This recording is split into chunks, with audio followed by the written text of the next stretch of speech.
The Lynel made its 3D debut in Breath of the Wild. With it, the Zelda team took a retro enemy that had appeared in games like the original and A Link to the Past, and turned it into something suitably monstrous for Breath of the Wild's massive new Hyrule. Lynels are some of the toughest non-boss enemies in every game that they appear in, and Breath of the Wild is obviously no different. So, in the game's upcoming sequel, what classic Zelda enemies could return? How might their designs and origins change to fit this new Hyrule? Let's run through some of my picks for enemies I'd love to see, and I've drawn up some concept artwork to show some of my ideas for the return of old school monsters.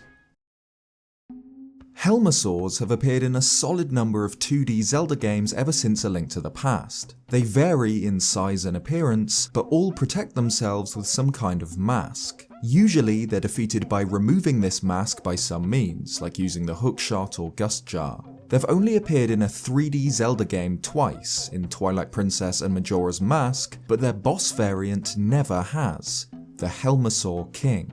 This massive HELMASAUR serves as the boss of the Palace of Darkness in A Link to the Past, again hiding behind a protective mask which must be broken with the hammer or bombs. It fights with a spiked tail and can breathe fireballs at Link. So, if the HELMASAUR returned in Breath of the Wild sequel, what might it look like?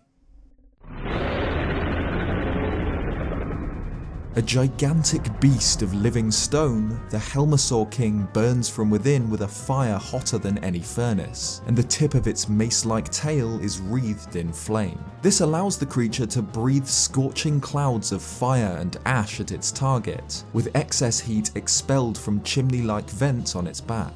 From these exhausts, a sea of smoke follows in the HELMASAUR King's footsteps. Its stone mask is almost impenetrable, but in fact hides a soft, vulnerable head beneath. For centuries, this monster was thought extinct, but many have returned to the slopes of Death Mountain in recent years, seemingly having been driven out of their deep tunnels by something even more dangerous.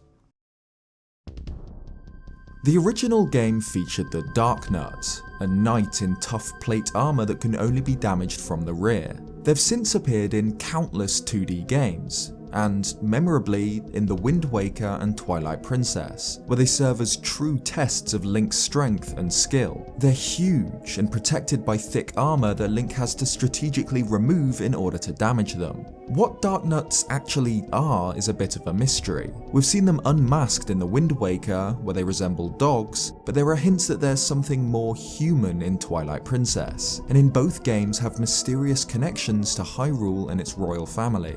So, in Breath of the Wild sequel, I'd love to see something like this.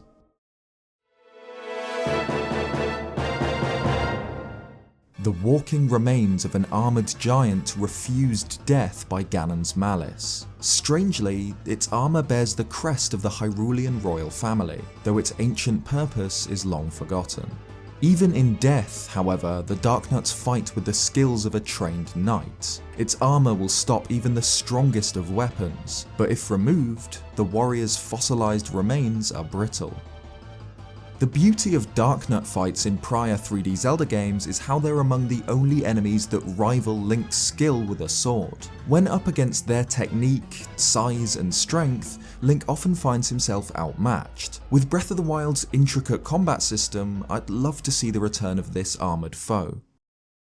Breath of the Wild's Zora appear much in the same way as they do in the other 3D Zelda games, as tall, fish-like humanoids. They're portrayed as very intelligent and, for the most part, benevolent, a far cry from the first appearance of the Zora back in the original Zelda game. In Zelda 1, and in many other 2D Zelda adventures, Zora appear not as allies, but enemies. They're monsters with sharp teeth and fins that bear more of a resemblance to dragons than to the friendlier Zora. Usually, enemy Zora lurk beneath the surface of lakes, rivers and oceans until Link comes close, where they'll rise to attack him with fireballs. We've never seen this type of Zora in a 3D Zelda game, so how could they appear in Breath of the Wild 2? The Zora are an ancient, proud race, perched in their domain overlooking the Lanayru region. But there are whispers of another group of Zora, another clan of intelligent, amphibious beings who were banished long ago. In the black depths of Hyrule's deepest oceans, the lost Zora worship strange, dark gods. Though they might resemble the Zora at a glance, millennia of isolation in the cold seas have caused the lost Zora to take on a ghoulish form, with squid-like tentacles squirming below a pair of luminous green eyes. The lost Zora are hostile to everyone and everything that comes too close, and in Hyrule, hushed stories are told of sailors dragged down to a watery fate by mysterious sea folk. The return of the Calamity has emboldened the lost Zora, and recently they've been sighted lurking in Hyrule's lakes and rivers. Reintroducing aggressive Zora to Hyrule would not only add depth to Hyrule's water areas, no pun intended, but also set up some interesting conflict with the Zora tribe. How might they react to the appearance of an evil group of their race? Zoras are some of the original game's most iconic enemies, and I'd love to see them return.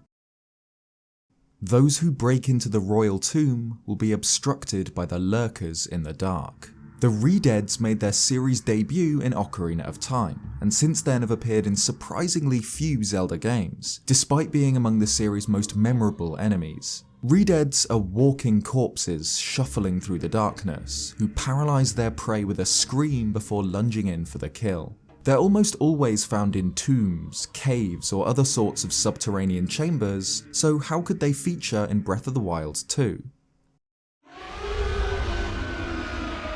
Long ago, the ancient Sheikah would punish Hyrule's worst criminals using a device known as the Mask of Repentance. The mask was fastened onto the prisoner's head, and would use lost technology to feed their brains after images of the crimes they had committed and the people they had hurt. The masks artificially extended the life of their wearer until manually removed with advanced tools. But after the banishment of the ancient Sheikah 10,000 years ago, those who were imprisoned were forgotten underground. The blind damned now wander aimlessly in the darkness, eternally tortured by the memories of their past transgressions. Their masks locked them inside their heads with these thoughts, and no Sheikah remained to remove them. Over the millennia, these broken souls have decayed into feral creatures neither living nor dead, driven to madness by their endless suffering. The catacombs below the kingdom echo with the screams of the lurkers in the dark. From what we can tell from the trailers, Breath of the Wild's sequel will take Link and Zelda to the caves and tunnels below Hyrule, and show us the terrible secrets buried there. What better enemy than the ReDead to shuffle through these dark places of the world? Another iconic Zelda enemy that debuted in Ocarina of Time is the Skulltula, a giant spider protected by a hard shell shaped like a skull. They've since appeared in nearly every 3D Zelda game, and it's a shame that they weren't included in Breath of the Wild too. The Kingdom of Hyrule is littered with huge stone skulls. Now, they're often used by bokoblins as encampments, but where did they come from? Legends are told of giant spiders nesting in deep tunnels who wear these skulls like armor, which begs the question, were the skulls already there, or are they all just the discarded carapaces of these huge arachnids? Skulltula once lived on Hyrule's surface, but were hunted for their shells by groups of bokoblins. Though individually a bokoblin would pose no threat to the spider, the sheer numbers forced the Skulltula to move underground, where they've become increasingly territorial. Stories are told of these monsters guarding hordes of treasure, but none who has hunted one has come back alive. We've seen from the second teaser trailer that this game will take existing elements from Breath of the Wild and combine them, like the Talus with a bokoblin platform on its back. So reusing the bokoblin's skull encampments as the shells of giant Skulltulas would be an interesting way to do this. Thanks for watching this video. I know it's a bit different, but I wanted to talk about how old school Zelda enemies could be redesigned and reimagined for the sequel, and illustrating some designs was the easiest way to do it. If you like this video, leave a like, or subscribe if you haven't already for more Zelda content. Cheers guys, and I'll see you next time.